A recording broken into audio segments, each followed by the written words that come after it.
এই যে সুন্দর সময়টার সাথে কাটাইলাম এর কারণে হয়তো বা কাল আল্লাহ তাআলা আমাকে জান্নাতে প্রবেশ করাইতে পারেন। আসসালামু আলাইকুম। তো কেমন আছেন আপনারা? আমি মোহাম্মদ অলিউল্লাহ আপনাদের সাথেই আছি।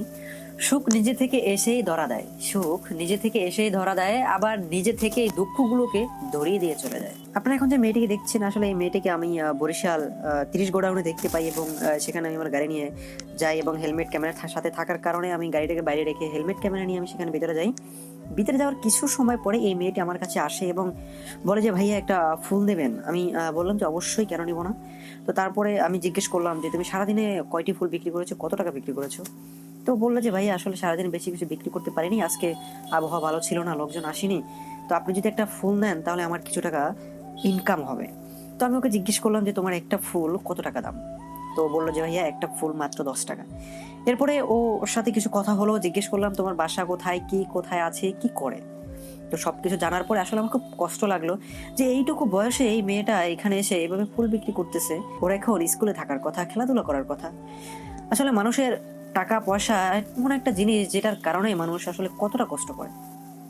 তো এরপর অনেকক্ষণ ওর সাথে কথা বলার পরে বুঝতে পারলাম যে আসলে আমার হেলমেটটা এবং ক্যামেরাটা ওর মাথায় দিতে চায়, মানে হেলমেটের মাথায় দিতে চায়। তো এই জন্য আমি ওকে দিলাম যে ঠিক আছে, তুমি হেলমেটটা মাথায় দিতে পারো। তো আমি ওখানে বসে ওর সাথে কথা বলতেছিলাম, এর পাশাপাশি অনেকজন লোক ওখানে জড়ো হয়েছিল। তো এদের মধ্যে থেকে অনেকে ওর কাছ থেকে ফুল নিতেছিল। এই জিনিসটা দেখে আমার খুবই ভালো লাগছে যে আমি ওর সাথে কথা বলতেছি, আমার চতুর্পাশে অনেক লোক আসছে, দেখতেছে এবং ওর কাছ থেকে ফুলও কিনতেছে। তো এই জিনিসটা খুব ভালো লেগেছে। এরপরে ওকে হেলমেটটা দেওয়ার পর ও হেলমেট ক্যামেরা এটা নিয়ে অনেক অনেক আনন্দ ছিল, মানে অনেক খুশি, মানে মনে হচ্ছিল যে এর আগে ও এরকম হেলমেট বা ক্যামেরা কখনো দেখিনি বা এইভাবে কখনো মাথায় নেয়নি। এই জন্য প্রচুর খুশি এবং এক্সাইটেড ছিল, যেটা দেখে আমারও খুব ভালো লেগেছে। আসলে ওরা বেশি কিছু চায় না, চায় যে যখন আপনাদের কাছে যায় একটা ফুল নিয়ে আপনার কাছে একটা ফুল নিয়ে নেন। এরপরে যেটা একটু খুশি হয় এমন একটু কাজের সাথে করুন। হয়তো বা একটা ফুলের দাম 10 টাকা হলে আমি ওকে 5 টাকা বাড়িয়ে দিন, অথবা 10 টাকাই দিন, ওর সাথে সুন্দর একটা ব্যবহার করুন। আসলে আমাদের বাংলাদেশে এমন অনেক লোক আছে, অনেক ছেলে মেয়ে আছে যারা এভাবে ফুল বিক্রি করে, বাদাম বিক্রি করে, ডাল বিক্রি করে তাদের জীবনটা পরিচালনা করে। দেখেন এইটুকু বয়সে আপনি কি করতেন, একটু নিজের সাথে চিন্তা করে দেখেন। যাই হোক, এই মেয়েটি আসলে অনেক লক্ষ্যে একটা মেয়ে এবং এই ক্যামেরাটা এবং হেলমেটটা মাথায় দেওয়ার পরে ও আমার কাছে একটু অনুমতি চাইলো যে ভাইয়া আমি একটু ভিডিও করবো, আমার একটু ক্যামেরা অন করে দেন। আমি ক্যামেরা অন করে দিলাম।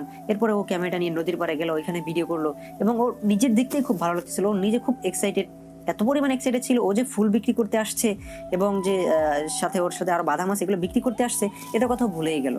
তো এই যে আনন্দ মুহূর্তটা, এই যে সুন্দর সময়টার সাথে কাটাইলাম এর কারণে হয়তো বা কাল আল্লাহ তাআলা আমাকে জান্নাতে প্রবেশ করাইতে পারেন। তো আপনারাও সবাই একটু চেষ্টা করবেন যে এরকম কোনো লোক বা এরকম কাউকে পাইলে তাদের সাথে একটু সুন্দর ব্যবহার করা, তাদের সাথে একটু মেশা। এমনকি ও মনে করছে যে ও ফুল বিক্রি করতে আসে না, ও একটা ভাইয়ের সাথে এখানে করতে আসছে, ও আমাকে ভাইয়ের মতো মনে করছে।